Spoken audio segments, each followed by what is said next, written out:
Monsieur le Président, honorable membre du jury, auditoire, très cher contradicteur, des idées noires, pour la troisième fois déjà dans ce concours, ne parvenant décidément pas à me défaire des pressions, me voilà de nouveau contraint à parler des pressions. Eh bien, soit, puisqu'elle me sied si bien, je m'en accommode avec joie. Laissez-moi alors entamer mon propos d'une parabole. C'est un tout jeune homme, presque un enfant encore. Depuis son plus jeune âge, il se sent étranger à son époque, tant étranger à ses pairs qu'il simule. Pour lui, la vie n'est qu'une soirée, où il feint de s'amuser, mais qu'il se refuse à quitter, car toute sortie est définitive. Alors il vit la nuit, enfermé dans une chambre austère, avec pour seule compagnie celle de ses livres, il pense et il écrit. Mais sa feuille reste blanche, et de sa matière grise ne sortent qu'idées noires. Alors il s'abandonne à la volupté des paradis artificiels. Mais une fois encore, malgré la drogue, malgré la blanche, toujours pas une ligne. La cause devient l'effet. Lui qui avant, à ses nuits blanches, devait ses idées noires, voilà que le remède à son spleen devient cause de ses nuits blanches.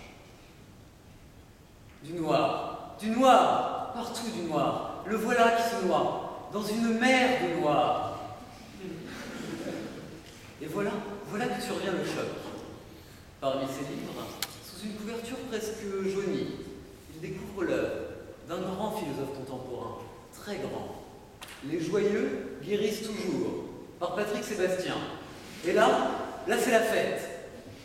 Lui qui ne voyait dans la vie que le gris du quotidien. Lui qui ne riait jamais que jaune. Lui dont l'absinthe ne cessait d'emplir le verre avec sa fée bleue. Lui dont les idées noires, chaque nuit, violaient l'âme. Lui à qui le délirium ne laissait que la très mince vision de ses éléphants roses. Lui qui, tel le skinhead, se plaisait à broyer le noir. Il décide de guérir, il décide de dormir. Et voilà du sommeil, et fini les idées noires. Il retrouve la joie de vivre. Comment alors? Comment après une démonstration si, n'ayant pas peur des mots, si brillante et si incontestable sur le fond, ne pas comprendre l'évidente corrélation entre nuit blanche et idées noires? Et à propos de noir d'ailleurs, moi-même, obsédé par cette couleur, me suis pris, la nuit dernière, à imaginer cette salle, noire de monde. Force est de constater que je ne m'étais pas trompé. C'est un début, c'est la mer noire. Cher contradicteur, cette idée, cette vision de salle noire que j'ai eue, oseriez-vous nier quel fut le fruit de ma nuit blanche? Mais la nuit blanche alors, n'est-elle que l'insomnie? Non, car à Paris, voyez-vous, elle est aussi l'abracadabrantesque prétexte à un déluge d'art, de musique et de lumière. Comment y voir des idées noires? Levons le voile, il est temps. Avez-vous déjà observé les œuvres d'art qu'on y présente? Non, sincèrement, même la FIAC ne parvient pas à un tel degré dans l'empire de la laideur. Comment, face à de telles croûtes, ne pas percevoir toute la noirceur terrestre? La nuit blanche alors, ce véhicule des idées noires, ne le serait-elle qu'en France, car après tout à Saint-Pétersbourg, n'est-elle pas cette journée où la nuit jamais ne tombe? C'est un pinacle de la beauté, un déluge boréal. Noé lui-même en est jaloux. Alors, comment y voir des idées noires? Ce serait oublier, bien trop vite, que cette ville, cette cité, aux nuits, si envoûtante pourtant, fut le lieu, le berceau de l'âme slave, cette âme que l'on sait si mélancolique. Cette âme nourrie de knut, de neige et de vodka, Dostoïevski, Tolstoï, Shostakovich, et même Gérard Depardieu désormais. Lui qui, désormais dans son il n'en finit plus de jouer aux valseuses entre alcoolisme et dépression. Et bien que désormais, il se lave les mains de l'opprobre porté sur sa carrière, ne sont-ce pas des idées noires qui l'habitent?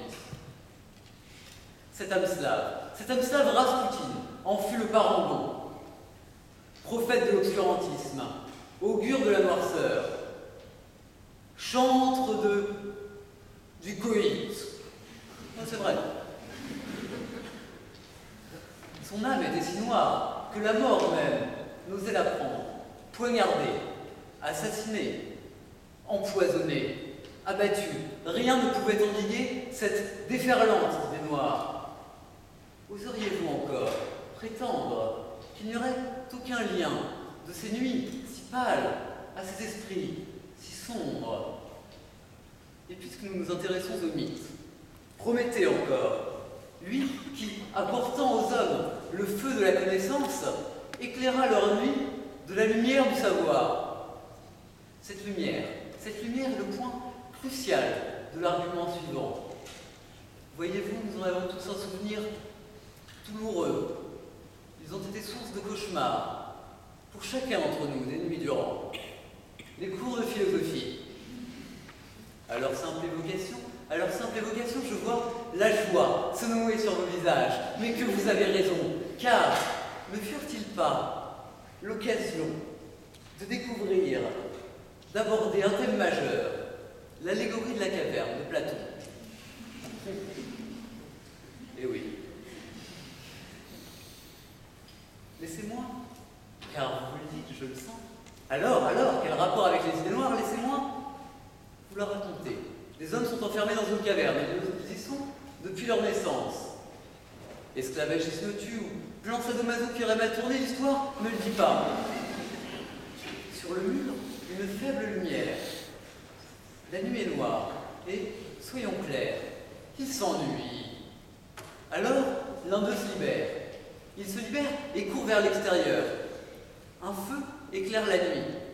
Blanche, elle l'est désormais, pour ses yeux et pour son esprit. Mais pourtant, en fait de joie, il est aveuglé par cette connaissance, tant aveuglé et effrayé qu'il s'enfuit aussitôt pour rejoindre le fond de sa grotte. Il rejoint l'obscurité afin de remettre ses idées au clair. Je vois dans vos yeux, chers contradicteurs, si, je le vois, que cet argument, cette allégorie, vous auriez vous aussi pu l'utiliser à votre avantage. Alors me voir l'utiliser, pour moi, cette caverne à lit, ça ne vous rend-il pas baba?